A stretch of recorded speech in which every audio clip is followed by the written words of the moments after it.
This James text really has nothing to do with physical illness, but something far deeper and far more important, and it's spiritual illness. I think that's being referred to here.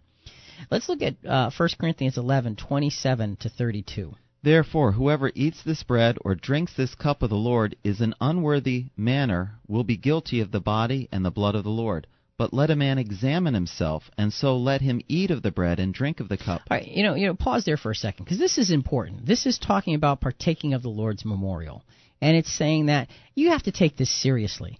Even in the early church, when you still had the apostles around, things were taken too lightly. Mm-hmm. Things were taken out of context. Things were put in a place where they didn't belong. And the apostle is writing this to the Corinthians saying, do you understand how important this is? He's not addressing small things. He's addressing big things. He's saying the participation in the Lord's memorial is something deeply serious. And if you don't do it in a proper manner, you're guilty of the body and blood of the Lord. That's bigger than being sick. That's much bigger than being sick. But let a man examine himself.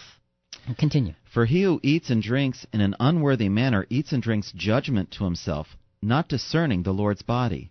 For this reason many are weak and sick among you, and many sleep. Many are weak and sick among you. Did he say many of you have the flu? No, see, this is weak and sick spiritually. It truly is the most important thing. Far more important than any physical malady or difficulty any of them could have come up across. For if we would judge ourselves, we would not be judged. But when we are judged, we are chastened by the Lord, that we may not be condemned with the world. All right. Obviously, we didn't cover this exhaustively because it would be exhausting. It really would.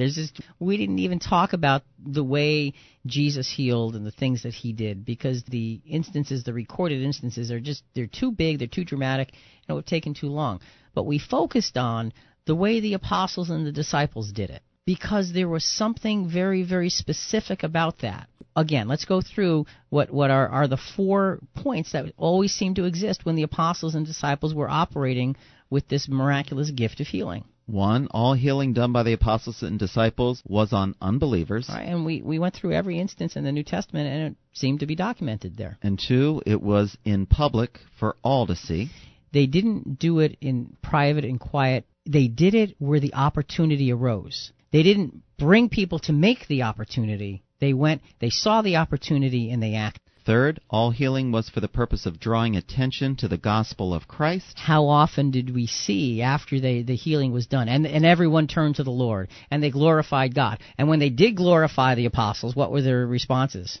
Stop. What we want to do is tell you about Jesus Christ. And then the number 4 point is there was no monetary exchange for this. This was not a way to make a penny.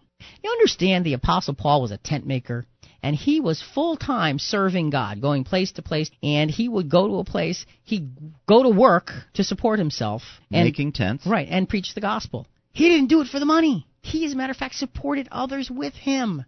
Now, when we go back to the few things that seem to happen in the context of Christian healing today, what are the things that seem to happen?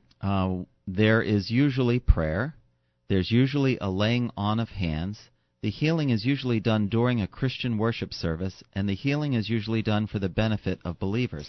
I think if we would take those pieces that we get from James chapter 5, verses 13 to 16, and apply it to spiritual healing, we would be far more successful. We would be far more vital in the lives of those we are dealing with. Our spiritual fellowship would be far stronger because we're dealing with the most important thing rather than the least important thing. One last scripture to wrap this up, Jonathan. Hebrews 12:11-13. Now no chastening seems to be joyful for the present, but painful. Nevertheless, afterwards it yields the peaceable fruit of righteousness to those who have been trained by it. Therefore strengthen the hands which hang down, and the feeble knees, and make straight paths for your feet, so that what is lame may not be dislocated, but rather be healed. And again, is that talking about physical knees and physical feet? Look, for me, that might be. No. Sometimes my knees ache, okay? But that's not talking about physicality at all. It's talking about spirituality. Strengthen the hands which hang down. Do with your might what your hands find to do. Right. Okay, if your hands are hanging down, you got no might. Well, what happened? You're spiritually exhausted. He's saying you need to strengthen those things. And it's chastening. And chastening is hard and it's difficult. But it's your spirituality that's so important here. It's not the physical, folks. It's the spiritual that we ought to really be focusing on. I believe wholeheartedly that's the message. Is faith healing real? Think about it.